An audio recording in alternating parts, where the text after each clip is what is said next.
Hello dear students, welcome in my YouTube class. तो बच्चों, आज की क्लास में हम नेक्स्ट टॉपिक पढ़ेंगे, that is the gas laws, जो कि हमें इसमें जनरली 4 लॉज पढ़ने हैं।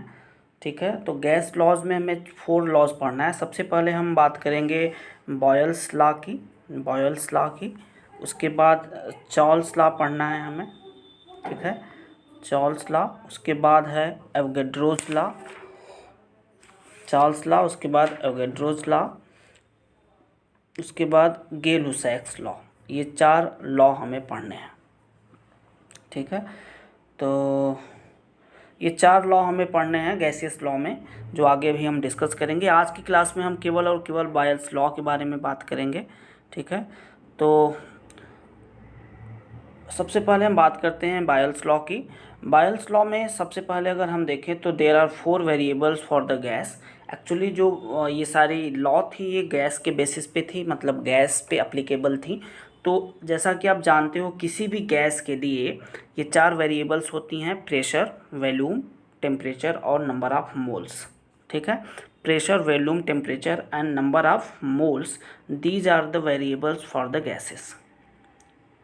ठीक है, अब इन्हीं चारों वेरिएबल्स में हमें क्या करना है, रिलेशन ढूंढना है। इन चारों वेरिएबल प्रेशर, वॉल्यूम, टेम्परेचर और नंबर ऑफ मोल्स, इन चारों में से किन्हीं दो को हमें कांस्टेंट करना है, किन्हीं any two of the variables को हमें क्या करना है, कांस्टेंट रखना है। और किन्हीं दो वेरिएबल्स में हमें क्या करना है, रिलेशन ढूंढना है।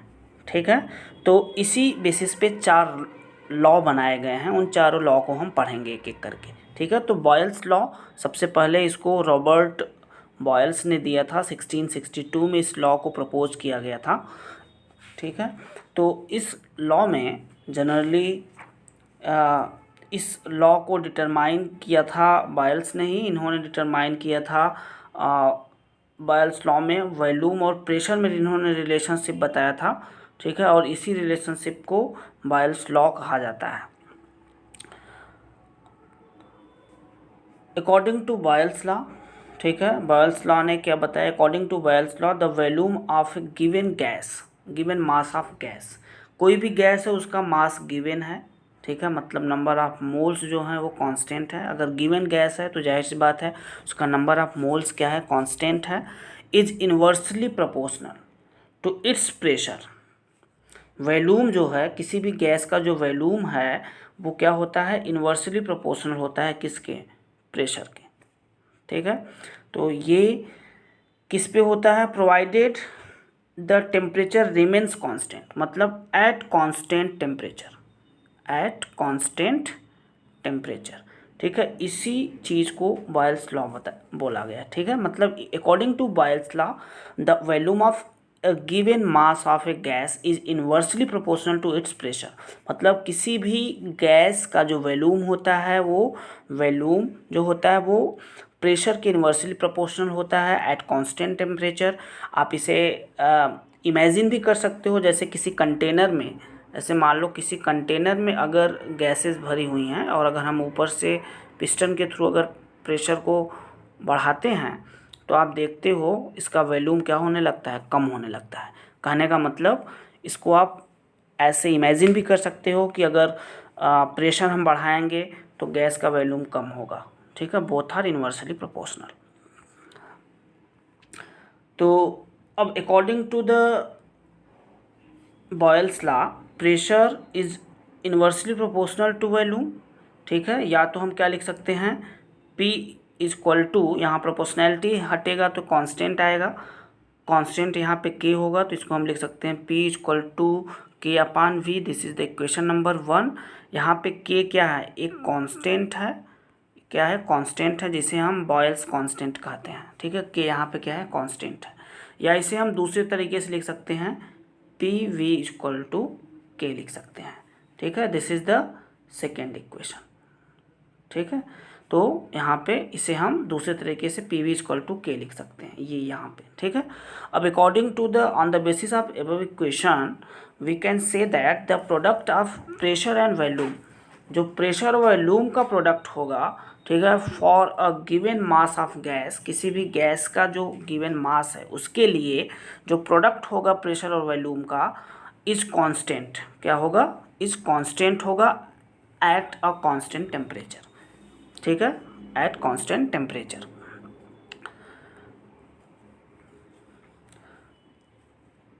अब इसमें कुछ और भी रिलेशंस की अगर हम बात करें, जैसे मान लो अगर हम बात करें बायल्स लॉ के रिलेशंस की अगर हम बात करें, तो अगर किसी कंटेनर में अगर दो कंटेनर हैं हमारे पास, ठीक है, दो कंटेनर हैं और इन दोनों कंटेनर में इसमें अगर गैस का वॉल्यूम हमने V1 ले लिया और यहाँ पे V2 ले लिया और यहाँ पे प्रेशर हमने P1 रखा और यहाँ पे प्रेशर P2 रखा, तो यहाँ पे इन दोनों गैसेस के लिए फॉर टू गैसेस के लिए रिलेशन अगर निकालना हो तो हम कैसे निकालेंगे। यहाँ पे देखो, सबसे पहले according to the Boyle's law हम क्या लिख सकते हैं, V is proportional to inversely proportional to P, या इसको हम लिख सकते हैं V equal to K upon P, या हम क्या लिख सकते हैं इसे PV इक्वल टू K लिख सकते हैं। अब for the first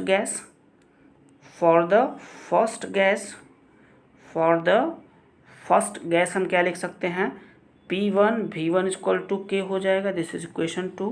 and for second gas के लिए क्या हो जाएगा, P2 V2 equal to K, equation 2। From equation 1 and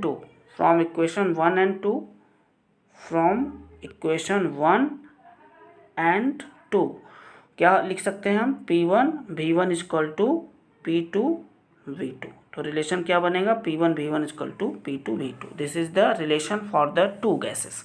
किसी दो गैसेस के लिए रिलेशन क्या बनेगा बॉयल्स लॉ के according, P1 V1 equal to P2 V2। इसको नोट कर लेंगे, इस पर न्यूमेरिकल्स पूछे जाते हैं, this is the most important.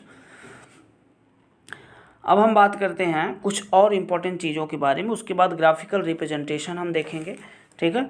तो ग्राफिकल रिप्रेजेंटेशन को सबसे पहले समझने से पहले हमें कुछ इंपॉर्टेंट चीज़ों को समझना होगा। जैसा कि आप जानते हो कि हमने अभी आपको बताया है PV इक्वल टू K। अब अगर देखा जाए तो आप आइडियल गैस इक्वेशन भी आपने पढ़ा है, PV इक्वल टू क्या होता है, nRT होता है। अगर यहाँ पे कंपेयर किया जाए तो हम क्या लिख सकते हैं, K इक्वल टू nRT लिख सकते हैं। कहने का मतलब जो K कांस्टेंट है वो nRT के क्या हो सकता है, इक्वल हो सकता है, ठीक है, इन दोनों इक्वेशंस का अगर हम कंपेरिजन करें तो, ठीक है। अब यहाँ पे R कांस्टेंट अगर है, ठीक है, तो यहाँ पे सीधे क्या पता चल रहा है कि K जो है वो डायरेक्टली प्रोपोर्शनल है टेम्परेचर के, इसके क्या है, डायरेक्टली प्रोपोर्शनल है। It means that constant K is directly proportional to temperature. इसका मतलब K जब बढ़ेगा तो जाहिर सी बात है टेम्परेचर भी इंक्रीज होगा, ठीक है, टेम्परेचर भी क्या होगा, इंक्रीज होगा। अब देखो यहाँ पे अगर हम tan थीटा की बात करें तो tan theta is directly proportional to the K। की वैल्यू जो होती है tan थीटा के डायरेक्टली प्रोपोर्शनल होगी। K की वैल्यू जितनी ज़्यादा होगी थीटा की वैल्यू भी उतनी ही ज़्यादा होगी, ठीक है। और साथ में हम ये भी लिख सकते हैं कि टेम्परेचर जो होता है, temperature is also directly proportional to theta, या हम लिख सकते हैं temperature is directly proportional to tan theta, ठीक है। मतलब tan थीटा की वैल्यू जितनी ज़्यादा होगी टेम्परेचर भी उतना ज़्यादा। कहने का मतलब टेम्परेचर जैसे जैसे बढ़ता जाएगा वैसे वैसे tan थीटा भी क्या होगा, बढ़ता जाएगा। अब अगर हम इक्वेशन लिखते हैं P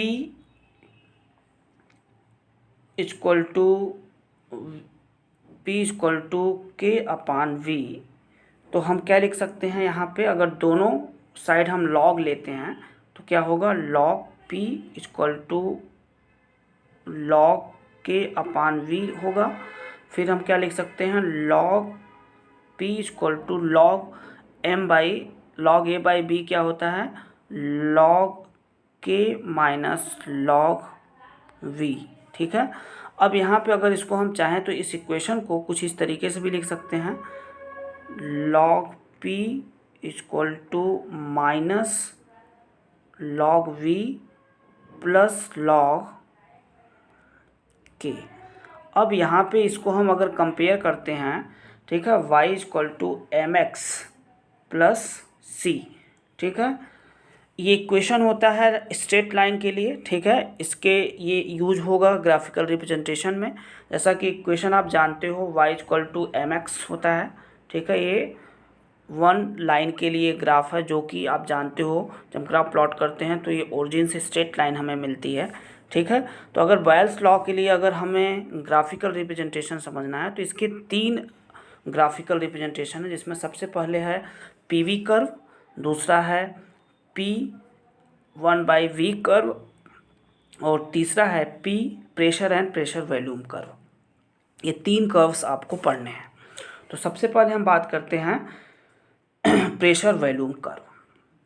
अब देखो, P आपने क्या पढ़ा, P is inversely proportional to 1/V या फिर P इक्वल टू K/V। अगर इसमें ग्राफ प्लॉट किया जाएगा तो यहाँ पे according to the y equal to M X equation, ठीक है, इक्वेशन, इस इक्वेशन के अकॉर्डिंग अगर हम ग्राफ प्लॉट करते हैं तो हमें यहाँ पे ये x एक्सिस होगा और ये आपका y एक्सिस होगा।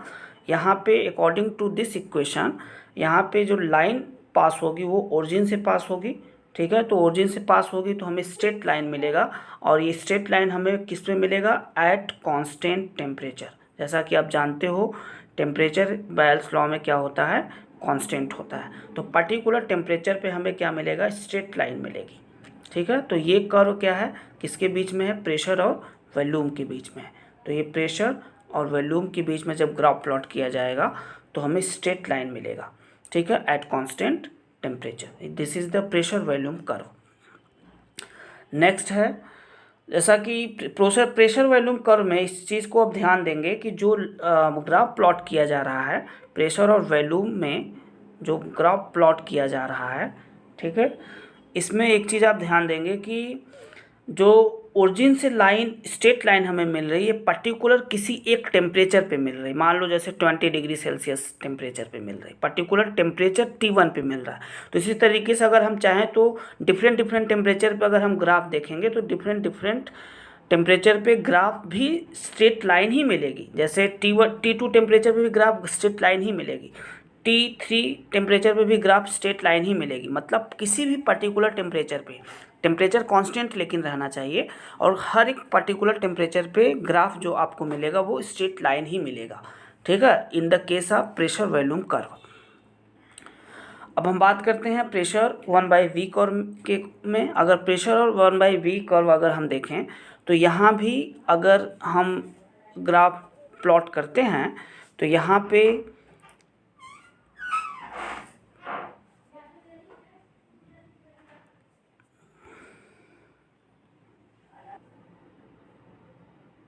देखो बच्चों, इसमें इससे पहले हमने जो ग्राफ आपको बताया प्रेशर और वॉल्यूम ग्राफ, ठीक है, ये जो हमने ग्राफ बताया प्रेशर और वॉल्यूम में स्टेट मिलेगा, ये एक्चुअली प्रेशर 1/V मतलब प्रेशर 1/B के लिए ग्राफ था। इसको आप रेक्टिफाई कर लेंगे। ठीक है, हमने जो ग्राफ आपको बताया है अभी इससे पहले वो प्रेशर वॉल्यूम में नहीं, प्रेशर और 1/V pressure and volume inverse में ग्राफ था। ठीक है, प्रेशर और वॉल्यूम इन्वर्स में जब ग्राफ प्लॉट किया जाएगा तब वहाँ पे स्ट्रेट लाइन मिलेगी। ठीक है, तो इसको रेक्टिफाई कर लेंगे। अब नेक्स्ट हम बात करते हैं जो आपका सेकंड है pressure and volume inverse graph, तो हो ही गया। ठीक है, अब हम बात करते हैं सेकंड प्रेशर वॉल्यूम कर्व। अब इसमें अगर हम देखें तो इक्वेशन क्या था, P इक्वल टू K/V था। ठीक है, तो अकॉर्डिंग टू लॉग अगर हम दोनों का लॉग लेते हैं तो लॉग P इक्वल टू क्या होगा, log K minus log V, या इसको अगर हम चाहें तो ऐसे भी लिख सकते हैं log P equal to minus log V plus log K। अब अगर इसमें इक्वेशन हम अप्लाई करते हैं y equal to M X plus C, तो यहाँ पर अगर देखा जाए तो m की वैल्यू क्या है, नेगेटिव है, m की वैल्यू -1 है, और -1 होने का मतलब कि यहाँ पे जब भी ग्राफ प्लॉट किया जाएगा तो ग्राफ क्या होगा, नीचे की तरफ डाउनवर्ड्स आएगा। ठीक है, तो यहाँ पे जब इसके अकॉर्डिंग इस इक्वेशन के अकॉर्डिंग अगर हम ग्राफ प्लॉट करेंगे तो आप देखेंगे कि जैसे यहाँ पे जब भी ग्राफ प्लॉट करेंगे हम प्रेशर अगर हम यहाँ पे वॉल्यूम और प्रेशर में अगर ग्राफ प्लॉट करते हैं तो आप देखोगे यहाँ से जब ग्राफ प्लॉट होगा तो नीचे की तरफ आएगा, इसकी लाइन नीचे की तरफ आएगी, क्योंकि वहाँ पे m की वैल्यू माइनस में थी। इसलिए यहाँ पे जब भी ग्राफ हम प्लॉट करेंगे तो इस बात को आप याद रखेंगे कि हमेशा क्या होगा, ग्राफ में डाउनवर्ड्स डायरेक्शन में आएगा। ठीक है, मतलब वॉल्यूम में और प्रेशर में ग्राफ जब भी प्लॉट होगा तो नीचे की तरफ आप इस तरीके से बनाएंगे। ठीक है, this is the graphical representation for the pressure volume curve. This is eight constant temperature. Next है बच्चों pressure and pressure volume curve. अगर ग्राफ हम बनाएं तो इसमें देखोगे प्रेशर और वॉल्यूम में ग्राफ, प्रेशर वॉल्यूम और प्रेशर जो कि एटमॉस्फेयर में रहेगा। ठीक है, और ये एटमॉस्फेयर लीटर में रहेगा प्रेशर वॉल्यूम। ठीक है, इसका यूनिट है। ठीक है, तो यहाँ पे जब ग्राफ प्लॉट होगा तो एट कांस्टेंट टेम्परेचर पे स्ट्रेट लाइन मिलती है। क्या मिलती है? प्रेशर के क्या होता है, स्ट्रेट लाइन। मतलब प्रेशर जो है आपका, प्रेशर वॉल्यूम और प्रेशर में जब ग्राफ प्लॉट किया जाएगा तो प्रेशर के हॉरिजॉन्टली ये ग्राफ मिलेगा।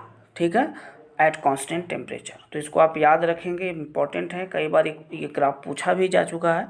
तो at constant temperature according to Boyle's law the graphical representation between pressure volume and pressure, graph क्या होगा आपको, स्ट्रेट लाइन हॉरिजॉन्टली ग्राफ मिलेगा, हॉरिजॉन्टल टू द प्रेशर।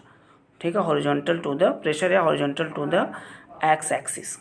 ठीक है, तो इस तरीके से ये ग्राफिकल रिप्रेजेंटेशन था 3। ठीक है, बेल्स लॉ का। नेक्स्ट है कुछ न्यूमेरिकल्स की। अगर हम न्यूमेरिकल्स देखें, जैसा कि एक न्यूमेरिकल स्क्रीन पे है। ठीक है, तो at a particular temperature certain quantity of a gas occupies a volume of 74 centimeter cube at a pressure of 760 millimeter. If the pressure is decreased to 740 millimeter, what will be the volume of gas at the same temperature? देखो बच्चों, इस question में volume पूछा जा रहा है। कहने का मतलब V2 की वैल्यू पूछी जा रही है, जो कि क्वेश्चन में V1 दिया हुआ है। V1 आपका कितना दिया हुआ है, 74 सेंटीमीटर क्यूब, ये क्वेश्चन में गिवन है। और क्वेश्चन में देखा जाए तो इनिशियल प्रेशर, मतलब प्रेशर कितना है P1, पहले तो 760 मिलीमीटर है। उसके बाद आफ्टर सम टाइम ये प्रेशर डिक्रीज होके P2, मतलब डिक्रीज होके P2 की वैल्यू कितनी, 740 मिलीमीटर हो जाए। तो P1 P2 दिया हुआ है, V1 भी गिवन है, V2 निकालना है। तो according to the Boyle's equation हम क्या लिख सकते हैं, P1 V1 equal to P2 V2। अब हमें क्या चाहिए, V2 चाहिए, तो हम क्या लिख सकते हैं, V2 equal to P1 V1 upon P2। अब इस इक्वेशन में आप सारी वैल्यू रख दो। P1 की वैल्यू कितना है, 760, और आपका V1 कितना है, V1 इज़ द 74, और उसके बाद P2 कितना है, 740। तो ये 0 0 से कैंसिल हो जाएगा, यहाँ पे 74 से कैंसिल हो जाएगा, कितना आ जाएगा, 76 आ जाएगा, 76 centimetre cube. This is the answer, 76 centimetre cube क्या होगा, V2 होगा। This is your answer.